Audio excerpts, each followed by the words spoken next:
Thank you for being part of our weekly program series from the Adams County Historical Society. My name is Antigone Ladd, and I know you will enjoy the program this evening. Our speaker is a gentleman you have heard from before. He is Steve Mock. Steve is a master storyteller, and tonight he digs into the stories of the civilians of Gettysburg who witnessed the battle and were there during, before, and after the Battle of Gettysburg in 1863. The Adams County Historical Society houses hundreds of stories from civilians, and we are delighted to be sharing even just a few of them with you this evening. I hope you will enjoy the program, and I hope you will continue to join us to share your ideas for new programs and to help us continue to build our new facility. So let me turn the program over to Steve Mock. Well, Steve, you are a man who spent virtually his entire career in healthcare, and yet here you are living in Gettysburg, having been a licensed town guide and serving on the board at the Historical Society. Can I ask you, when did you develop your interest in history and especially in the Civil War? I guess I always liked history. As a kid, I grew up with landmark books and We Were There books, history books. But as far as Gettysburg is concerned, probably my best story with that is when I was 13 years old, 1961, it was the centennial of the American Civil War. And I had a good friend named Mike Beagle, who we and I played this game called Gettysburg all the time, and we got this idea that maybe we should go to Gettysburg. Well, it just so happened that my dad was going down into Maryland, down into Baltimore, for a bowling tournament. So we asked, hey, can you drop us off at Gettysburg and we can go do the battlefield? Dad says, well, I'm going to be in Baltimore for 3 days. Oh, that's perfect, we said. My mom wasn't too crazy about leaving 2 kids on the battlefield without supervision for 3 days, but somehow we talked her and Mike's mother into letting us do this. So my dad went on down to Baltimore after dropping us off at the Hotel James Geddes, which until recently was still here at Gettysburg. And Dad gave the guy at the desk $10 and said, if these kids aren't in their room by 8 o'clock, here's a number I want you to call me. Well, he put the fear of God into us so that we were home by 8 o'clock. But during that time, we covered this entire battlefield on foot. We read so many plaques. We found so many landmarks that we wanted to find. It was really a very wonderful trip for 2 13-year-old kids. And that's probably what started my interest in the Battle of Gettysburg. Whenever I was ready to retire, we looked at some places that we might retire to. Originally, we were going to North Carolina, but that was too far for my wife to be away from her parents. So we looked around, and lo and behold, we found this nice targeted 55 plus development in Gettysburg, and here we are, and I'm still running around the battlefield. Well, first of all, let me thank you, Antigone. And I truly know that I could never have done this presentation without your expert assistance. We're titling this talk Return Visit, and we're doing it because, first of all, I had the privilege of doing a presentation for the Historical Society a little more than a year ago. So we're calling this Return Visit because here I am again. But also, we're calling this Return Visit because one of Gettysburg's more noted statues is also called Return Visit, and it sits on the southeast corner of the Gettysburg Square. This sculpture is noted here. It was sculpted by Seward Johnson. It was a member of the Johnson & Johnson medical family, except he chose to do sculptures instead of to make pills and Band-Aids. But at any rate, Return Visit is probably the most authentic sculpture of Lincoln that's ever been produced. Lincoln's facial features were from a 1865 life mask. Now, back in the 1860s, photography was just getting started. The old method to honor individuals would be to take a life mask. It was a somewhat tasking procedure, but Lincoln said that he would do it, but he wanted it modified to a degree because of the fact that he was a busy man at the time.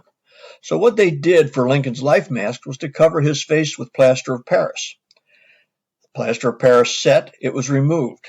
Unfortunately, with the removal, the life mask took part of Lincoln's beard and his eyebrows, and he wasn't real happy with that.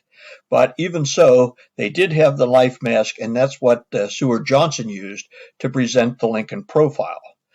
The hands in this sculpture were fashioned from a cast of Lincoln's hands that were done in the 1860s. His suit is a Brooks Brothers suit. Lincoln purchased a suit just like this while he was president, and after Lincoln was assassinated in April 1865, Brooks Brothers discontinued the manufacture of this suit. Lincoln has on a pair of boots. The boots were sculpted from an outline that had been made by Lincoln's bootmaker. Lincoln points his trademark top hat to the second floor of the Wills House in Gettysburg. The second floor is where Lincoln stayed during his 25 hours here at Gettysburg, and some people say that it was in that room that Lincoln made edits to his Gettysburg address. Lincoln is telling the man about his 25 hours in Gettysburg. The man in the cabled sweater represents every man, woman, or child who comes to Gettysburg as a visitor. The locals call him Perry Como, and he has in his hand one of the copies of Lincoln's Gettysburg address. Lincoln's Gettysburg address was 2 minutes in length, but yet that 2 minutes have made it one of the most famous presidential speeches ever given. But today what we want to do is to look a little bit about the civilians of Gettysburg in 1863. Before we talk about the civilians, though, we want to talk a little bit about Gettysburg itself. In 1863, Gettysburg was not a sleepy little town. As a matter of fact, Gettysburg was a substantial and a modern town by 1860 standards. In 1863, Gettysburg had some paved roads. It had running water. It had gas lighting. Gettysburg was a center of agriculture. Its primary industry was carriage making, and there were several carriage makers in the town, and they were supported by a number of cottage industries that were also involved with the carriage making. However, the Civil War had taken a big chunk of Gettysburg's business because originally they were making carriages that were sent down into the South. The Civil War had put an end to that commerce. And so now some of the Gettysburg people, some of the Gettysburg manufacturers were in a bad way. But Gettysburg also, at the time of the battle, had 8 churches, 6 taverns, 3 weekly newspapers, 2 institutes of higher learning, Pennsylvania College, which is still here as Gettysburg College, and the Lutheran Theological Seminary, which was the largest Lutheran seminary in the northern states. Also, and most importantly for Gettysburg, the railroad had come in 1858. Back in those years, it was rare for a person to move outside of a 50-mile radius of their hometown. The railroad had changed that for Gettysburg. Now they were able to move freely, or at least before the Civil War, had been able to move freely about the United States.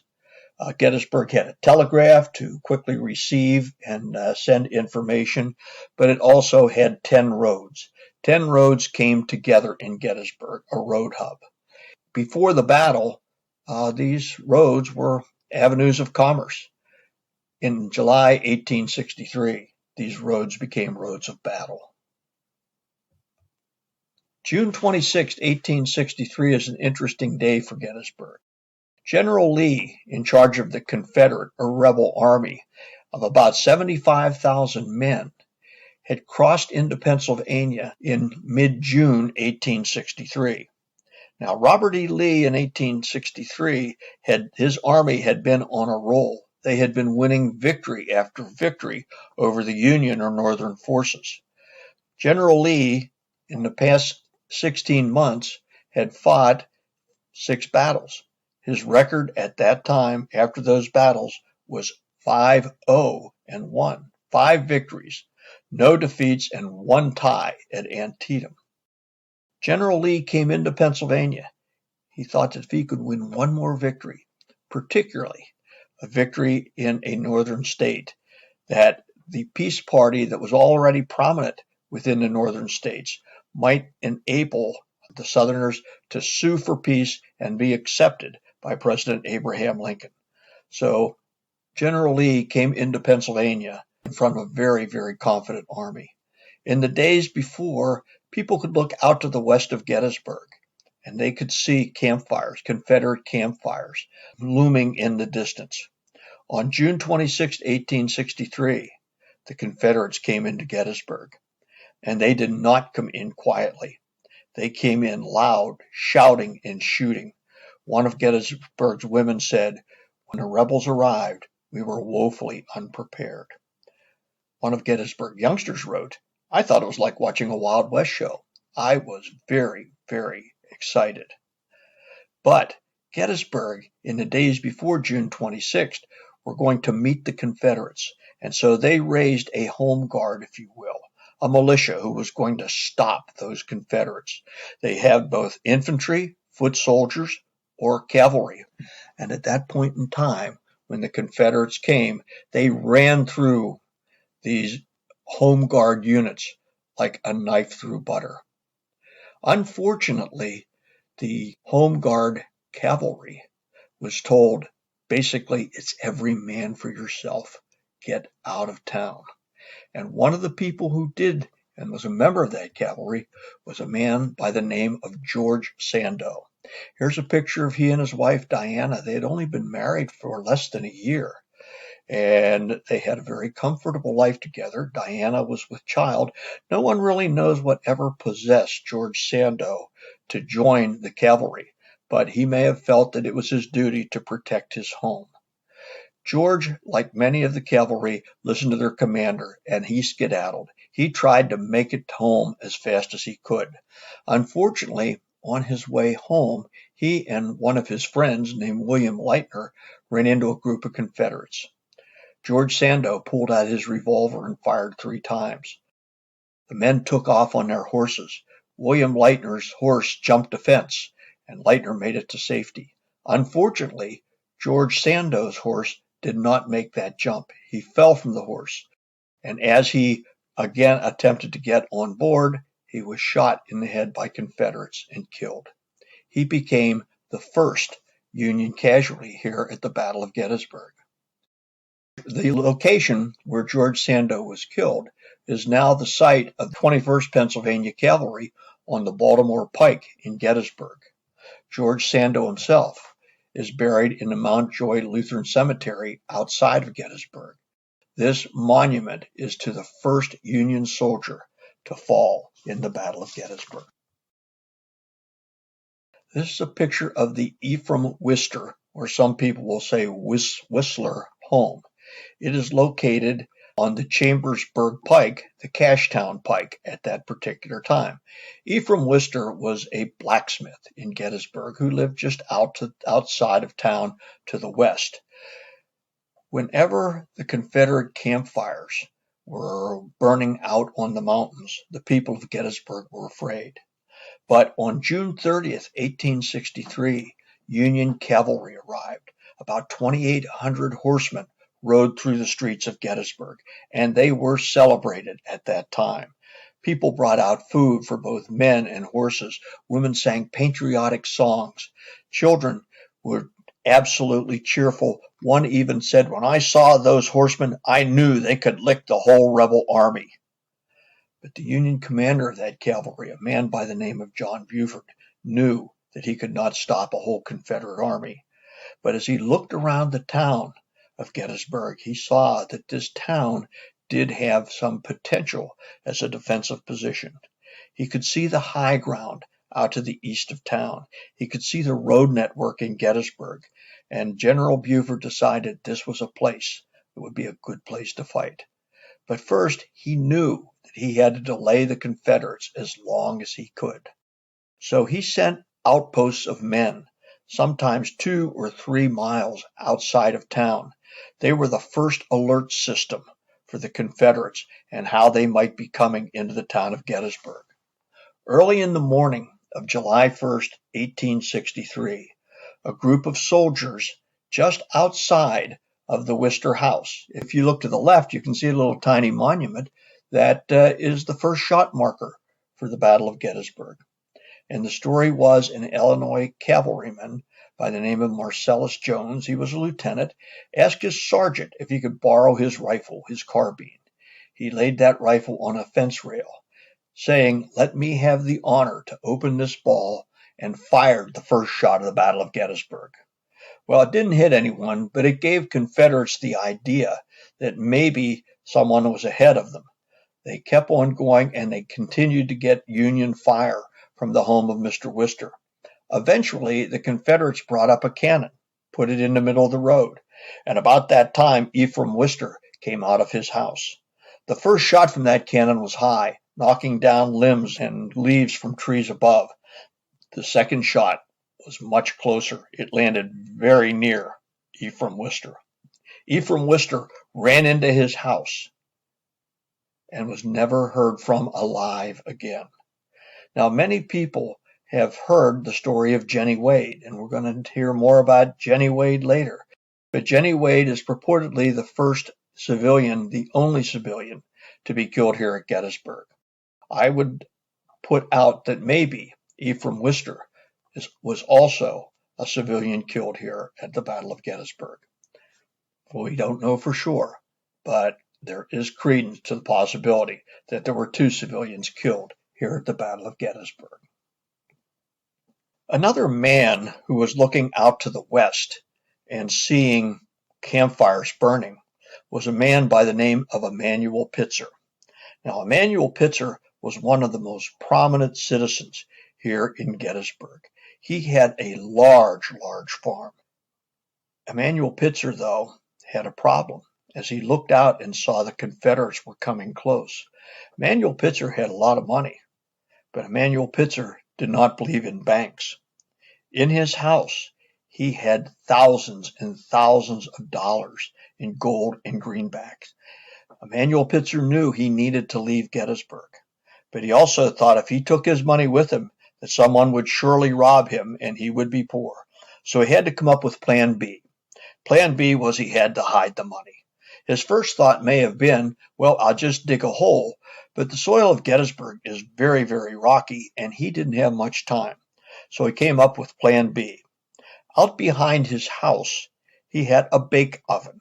Now, many times this oven was separated from the house because of the fear of fire. But this bake oven was perfect. It had a big stone over the top of it and a nice pit underneath. So Emanuel Pitzer took his gold and greenbacks and put them in the bake oven. He then put the stone in place, covered it with dirt, disguised it, and he and his family left in time to avoid the advancing Confederates. Mr. Pitzer's farm, by the way, actually became a staging area for the Confederates, particularly during their attack on July 3rd, known to history as Pickett's Charge. The Confederates were all over Mr. Pitzer's land. But the battle ended. The Confederates were defeated and retreated. Mr. Pitzer came back to his farm in the days after the battle.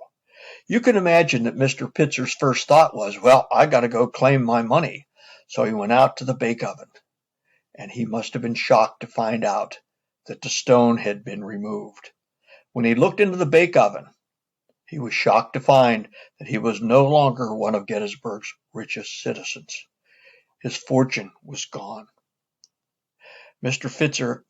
Pitzer had a son who was the proverbial black sheep of the family, and Pitzer thought his son must have taken the money and hightailed it out of town. Soon after the battle ended, and unfortunately for Mr. Pitzer, he passed away. He probably passed away thinking that his son was a culprit. Back when I was young, there was a story on the radio. It was always called The Rest of the Story. And so we're going to give you the rest of the story here. And that involved a Confederate soldier by the name of Jim Parr. Jim Parr was from Georgia, and his unit had fighting on July 2nd. And in that fighting, Jim Parr lost his best friend. His friend by the name of Dixon. They called him Dixie appropriately, but Dixon was killed. And so now Jim Parr was out looking for an appropriate stone for his friend. He walked through the Pitzer farm, and he came across what looked like a stone covered in dirt, which would be the right size for a tombstone for his friend. So he dug up that stone, moved the stone, and whenever he moved it, he heard a tinkling sound in the ground. Jim Parr struck a light, looked down, and was amazed to see gleaming back at him gold and greenbacks. And Jim Parr jumped into that bake oven and took as much of that money as he could handle. More than $5,000, which was a fortune at that time. He called over some of his friends to finish up what he couldn't handle. But Jim Parr took Mr. Pitzer's money. Now, Jim Parr was fortunate. His unit did not fight in Pickett's charge, so he was able to maintain control of that money. And after the battle, one of his friends was going to get a furlough and go back to Georgia. Jim Parr asked him if he would take his money, and he counted out his money to the penny. And his friend delivered it to Jim Parr's wife to the penny. After the Civil War ended, most people in the South were poor and destitute. But Jim Parr's family, they started their own business with the Pitzer money. Jim Parr became particularly affluent after the Civil War, thanks to Emanuel Pitzer. Oh, and by the way, the Pitzer son that Emanuel thought had taken off with his cash, he wound up being captured by the Confederates, suspected as a spy, and wound up spending 2 years in Confederate prison before he was released in 1865. Another of Gettysburg's citizens was a young woman by the name of Elizabeth Thorn. Now, Elizabeth Thorn immigrated from Germany, and upon her arrival in the United States, she married a man who was very helpful to her and her family as they crossed the Atlantic, a man by the name of Peter Thorn. Peter Thorn eventually became the superintendent of the Evergreen Cemetery here at Gettysburg. Now, Peter Thorn and his wife lived in the gatehouse of the cemetery. They lived on what would be our right side, and Elizabeth's parents lived on the left side of the gatehouse. During the battle, as you can see with this picture, the gatehouse was damaged profusely. Elizabeth Thorn and her children had escaped before the battle, but whenever she returned, she found that everything was shambles. She found 3 feather beds and a couple of pillows. All bloodstained were all that was left of their family belongings. Elizabeth Thorn tried her best to regain composure and to regain some help for her family, but she was still in her husband's absence because Peter joined the Union Army and he was gone. Elizabeth had taken over his position as superintendent. And so at this point, Elizabeth was the now superintendent of the Evergreen Cemetery. The superintendent of that cemetery came to Elizabeth after the battle. Bodies were everywhere. And she said to Elizabeth, "You need to bury all of these bodies." These are some of the bodies that Elizabeth buried in the days after the battle. She buried 91 bodies. She had 2 soldiers who originally were going to help her, but they sort of became ill with the stench. And so she had her elderly father and herself to bury 91 bodies in this really rocky soil of Gettysburg. About 70 of these graves remain at the cemetery, at Evergreen Cemetery, and you can still view them. Elizabeth and Peter lived life together. Elizabeth, as she was burying these 91 bodies, I forgot to mention that she was 6 months pregnant. 6 months pregnant and burying 91 bodies. Both she and Peter lived long lives for people of that period. But Elizabeth also noted that she was very sickly after doing all of those burials. And her youngest daughter, who she named Rose Meade Thorn, General George Meade, died at the age of 14, always being sickly. Elizabeth Thorn was commemorated in the 1990s, I believe, might even been later than that, with a statue that depicts Elizabeth Thorn as she buries the bodies, but is now Gettysburg's Women's Memorial. Another of Gettysburg's women who was involved in the battle was a young woman named Carrie Sheads. Carrie Sheads had actually used this house, which had been built in 1862, as a school. She was a school teacher. And on July 1st, 1863, the battle between the North and the South evolved in the area of Carrie Sheads' house. Wounded soldiers were being brought inside the house. Suddenly, inside the house appeared a Union colonel. And this Union colonel was Charles Wheelock of the 97th New York. Have a nice picture of their monument here. But Charles Wheelock was a large man who had made a retreat and was quite tuckered out, according to Carrie's memoirs. But she said that she was happy that he was available and in the house when all of a sudden another Confederate came into the house, a non-officer, and demanded that Colonel Wheelock give him his sword and surrender. At that particular point, Wheelock tried to break his sword in half, but he couldn't do it. The Confederate said, "Give me your sword." Wheelock, at that particular point in time, opened the buttons of his blouse, exposing his chest, and said, "If you want this sword, you'll have to kill me." At that particular point in time, Carrie and her father jumped in between the two combatants. The father says, "Hasn't there been enough killing?" And at that point, there was another ruckus outside of the house. The Confederate ran outside to see what was going on. At that point, Carrie took Colonel Wheelock's sword. She wrapped it up in her dress.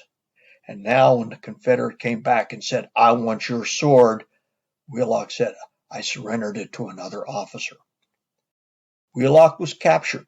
He was headed to the south, but he was left somewhat unattended, and he rolled down a hill and escaped.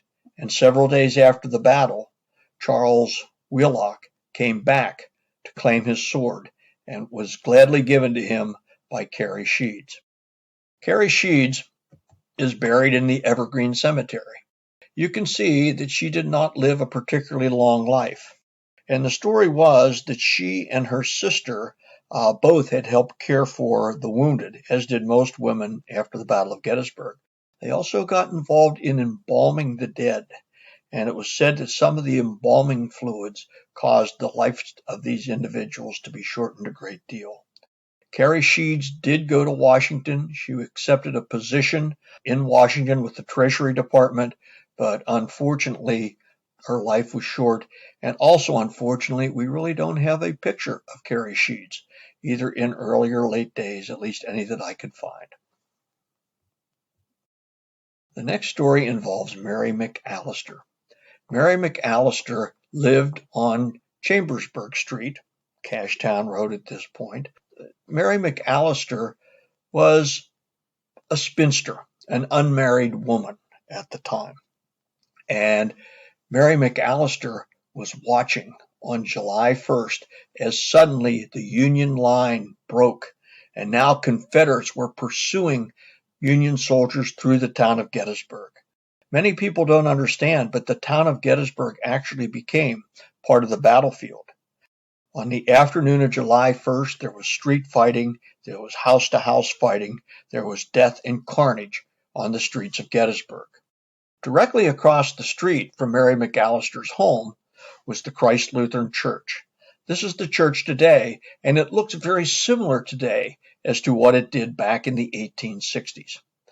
Soldiers were told that if they were wounded, they should find a large building because those large buildings would become hospitals. And so as Mary McAllister looked across the street, wounded soldiers began to congregate on the steps of Christ Lutheran Church. Mary McAllister had a key. She ran across the street, at a great risk, by the way, ran up the steps, opened the doors to Christ Lutheran, and invited the wounded soldiers and surgeons to come into the church itself. While she was in the church, she was asked to become a nurse. Mary McAllister had no nursing training, but it was necessary. And so consequently, Mary McAllister became a nurse and gained on-the-field experience, if you will. After several hours of nursing, Mary McAllister said, "It's time for me to go home." But as she left the church, she met a wounded soldier. He held up his hand. He had been shot in the hand, and his fingers were being held by shards of skin. She ran into the church, which was filled at this point, found a surgeon, and brought him outside. "Can you help this man?" she asked the surgeon. At that point, the surgeon took out a pocket knife, lopped off the man's fingers, and said, "Now, bandage him." This was about enough for Mary McAllister. She did indeed take care of that man, but as she went to go home again, she witnessed one of the more memorable episodes of the first day afternoon, and that involved a chaplain by the name of Reverend Horatio Howe.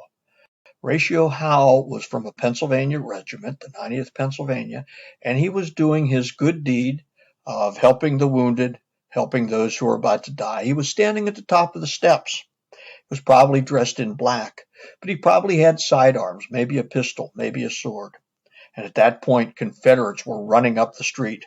Confederate looked at this man and said, "Take off them damn sidearms." Horatio Howe probably protested. "I am a man of God. I am a non-combatant, and I am permitted to..." Boom. Horatio Howe fell down the steps of Gettysburg's Christ Lutheran Church. Mary McAllister yelled at the Confederates, "You killed a chaplain!" And the Confederates ran out the street, probably afraid that they had condemned themselves to hell forever. But now Mary McAllister ran across the street as fast as she possibly could. She needed to go home. When she finally got home, which was not an easy task, the first thing she noted was there was blood on the doorstep. And her thought was, "My family's been killed. My family's dead." But when she went in the house, she found indeed her family was all alive. But the house was filled with wounded soldiers. A Union doctor basically said to Mary and her sister Martha, "If you put out a red flag, this house will be safe." And so they found one of Martha's old shawls. They cut off a broomstick and they put a red flag outside of their house. This flag worked well. Civil War soldiers did respect the red flag. That did not mean that they would not go in, because many times soldiers who were skulkers, who were hiding, would find these hospitals and go in. But these soldiers who were looking for skulkers would not disturb the actually wounded people because they knew that they could be in one of these hospitals under a red flag sooner than later. As I mentioned earlier, Gettysburg had 3 weekly newspapers at the time of the battle. And one of these newspapers was the Gettysburg Compiler, whose editor was this man, Henry Stahle. Now, Henry Stahle was the editor of the Democrat newspaper. Democrats, in many instances, were thought to be against the war. Henry Stahle was a staunch Democrat. But during the afternoon of July 1st, there was a pounding on Stahle's door, and he opened the door to find a group of Union soldiers who were carrying a wounded colonel, Colonel Dudley of the 19th Indiana. And they said, "Sir, can we bring our wounded colonel into your house?" And Stahle said, "Indeed, please do." They brought Colonel Dudley into the house, and it became very evident that the man was suffering tremendously. Henry Stahle knew that he needed a doctor. The closest doctor was going to be in the county courthouse, which was right across the street, except that the county courthouse had now been taken over by Confederate medical personnel. Henry Stahle crossed the street, again at risk to himself, and found a Confederate surgeon. Stahle said, "I have a wounded man, a Union colonel in my home, and he needs help." And the doctor said, "I got enough trouble here with my own man. I ain't going to take care of no damn Union colonel." At that point, Stahle pleaded with him. He is a man of medicine. He took an oath to help, and he finally convinced the surgeon, who came with one of his aides into Stahle's house. He did treat Colonel Dudley. Some say he amputated Dudley's leg at that particular point in time. But he did a really good job because Colonel Dudley lived and actually commanded troops in the Spanish-American War almost at the turn of the century. He eventually was taken from Stahle's home and taken to a local hospital. But it wasn't long when there was another pounding on Stahle's door, and this time it was the Union provost marshal, the sheriff, if you will. "You're under arrest." Under arrest for what? For putting a Union colonel in jeopardy of capture. Stahle said, "No, I tried to help that man. I got him help." It didn't matter. He was arrested, and he was marched down to Fort McHenry in Maryland, and he stayed there for a week. Finally, he went up before a tribunal judge. He explained his story to the judge, and the judge believed it. And so Henry Stahle was able to come home to Gettysburg. It wasn't long after that, though, that there was a second knock on the door. "You're under arrest." "What? I just came. You're under arrest, aiding and abetting the enemy." Stahle is again marched down to Fort McHenry in Baltimore. After another several days, he goes up to the tribunal judge, who was the same one that he had before. "Didn't I see you here before?" "Yes, sir. I was here a week ago." At that point, the judge gave a written note to Stahle saying, "Leave this man alone. He is not to be arrested again." Stahle returned to Gettysburg. But he was a crusading newspaper man, and he wanted to find out just who would get him arrested, not once, but twice. As he went through his facts, he found out that this man, whoops, there's his building, by the way, this man, David McConaughey, the head of the Republican Party in Gettysburg, an attorney, he turns out to be the culprit. Now, David McConaughey and Henry Stahle now begin to snipe at each other through the newspapers. Eventually, after many years, Henry Stahle is going to pass away. This is his gravestone, his grave marker in the Evergreen Cemetery in Gettysburg. A few years later, his adversary, David McConaughey, also passed away. These two men did not care for each other in life. But yet, if you look at the cemetery, you can see in the foreground the tombstone of David McConaughey, and in the background, you can see Henry Stahle's memorial, separated by only a road for all eternity, so they can keep an eye on each other forever. In front of the compiler building, it's no longer there, but if you look up Baltimore Street, you may see what looks like a cannon, and indeed it is a cannon named Penelope. Penelope was a cannon that Henry Stahle and his Democratic Party used to celebrate Democratic victories in elections. They fired this cannon off several times, but in 1855, Penelope was overloaded, probably by an overloaded cannoneer, but the cannon exploded. Henry Stahle did not want to part with Penelope, so he brought it back in front of his compiler office and had it placed in cement where it stands today. Out in the battlefield, there are hundreds of trees that were here at the time of the battle, and they are called witness trees. If you look at Penelope, you may look at her as a witness cannon. Penelope has watched Abraham Lincoln recess and process to the cemetery in 1863.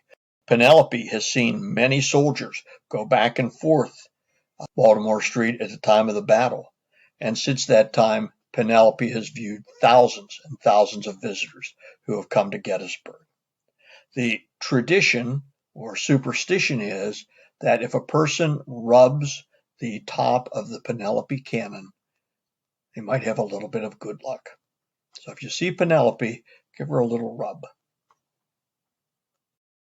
Amos Humiston. Amos Humiston is one of the more familiar stories of the Battle of Gettysburg. Amos Humiston was a member of the 154th New York Infantry that fought on the afternoon of July 1st. His infantry regiment took quite a beating, and after the fighting was over, up against this fence was a man, unidentified, but in his hand he held a picture. 3 little children, the children of the battlefield, but no one knew who they were. Eventually, Amos Humiston is going to be buried in a grave marked unknown. A woman of Gettysburg took the picture of the 3 children and hung it up in a local tavern. Now, after the battle, a minion of surgeons and healthcare workers came to Gettysburg. Gettysburg had approximately 22,000 wounded soldiers in a town of 2,400 people. So they needed help, and they needed help quickly. But one of these medical people went to this tavern and found these children in a picture. He asked the bartender, "Who are these?" "I have no idea." And so Dr. John Byrne asked if he could take the picture. Yes, indeed, he could. So he took that picture and basically had this picture made such that it could be sent to newspapers throughout the North. The children of the battlefield became quite famous. All through the North went these pictures in newspapers, and eventually it made it up to a little town called Portsville, New York, and a woman named Philinda Humiston. Philinda Humiston immediately recognized the picture of her children, and also she had not heard from her husband, Amos, since the Battle of Gettysburg. She didn't know what to do, but with the money, people had been sending money under the guise of the orphans of the battlefield, and eventually this money was used to build an orphanage up on the top of Baltimore Street.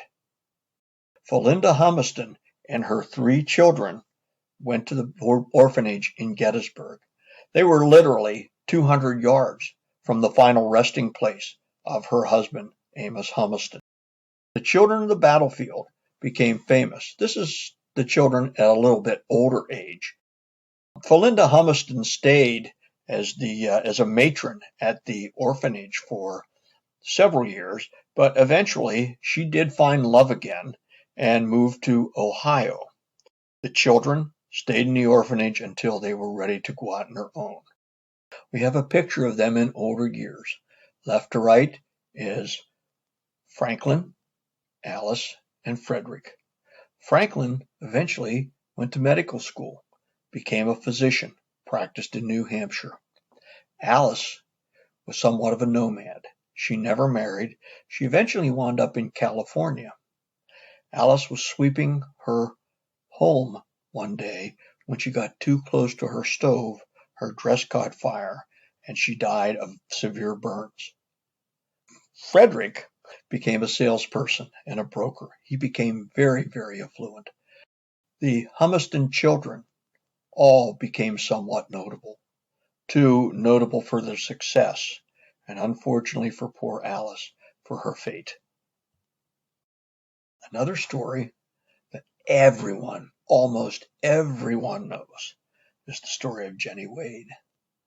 Story of the woman who became the only civilian casualty, if we exclude Efram's Wister, at the Battle of Gettysburg. Jenny Wade was 20 years old at the time of the battle. She lived midtown on Breckenridge Street, but in the days before the battle started, she and her mother had gone up to the top of Baltimore Street by Cemetery Hill because her sister who lived in the house had just given birth, and Jenny and her mother were help caring for the new baby. When the Battle of Gettysburg arrived, Jenny tried to do her job by baking for the soldiers who surrounded her up on Cemetery Hill. On July 3rd, 1863, Jenny was baking. Her house is still here today. It's been expanded to a little degree, but some bullet marks are still present, including this one at the lower right. This supposedly is the bullet hole that went through this door, a second door on the inside, and struck Jenny in the back, killing her instantly. Jenny's mother went into her sister and said, "Your sister is dead." One, or maybe one of two, civilian casualties of the battle. Most people know the story of Jenny Wade, but what they might not know is the rest of the story. Because Jenny Wade's name was not Jenny Wade. She was born Mary Virginia Wade, and people in town called her Ginny. However, after her death, newspapermen who wanted to print the story did not want to make a hero out of an individual named Ginny. The Union was fighting Virginia, so Virginia Wade's name had to be changed. An intrepid newspaperman changed her name to Jenny Wade. This is Jenny Wade's tombstone at the Evergreen Cemetery. In the early 1900s, Jenny Wade's sister, whose name was Georgia, came back to Gettysburg to dedicate the Jenny Wade house. She visited her sister's grave in the Evergreen Cemetery and saw that her tombstone said, Jenny Wade. Georgia Wade McClellan did not want her sister to lie forever under a false name, and so consequently she went out and had a bronze plaque made. And so now underneath you can see that she lies under Mary Virginia Wade for eternity. I hope you've enjoyed some more stories of the civilians of Gettysburg. I also hope that you will think very seriously about the Adams County Historical Society and their building project. It is going to be an immaculate, wonderful new museum in Gettysburg. Dedication is early next year. Please, if you have the opportunity, please send a contribution to the Adams County Historical Society. I thank you very much for your time. Hope you enjoyed it.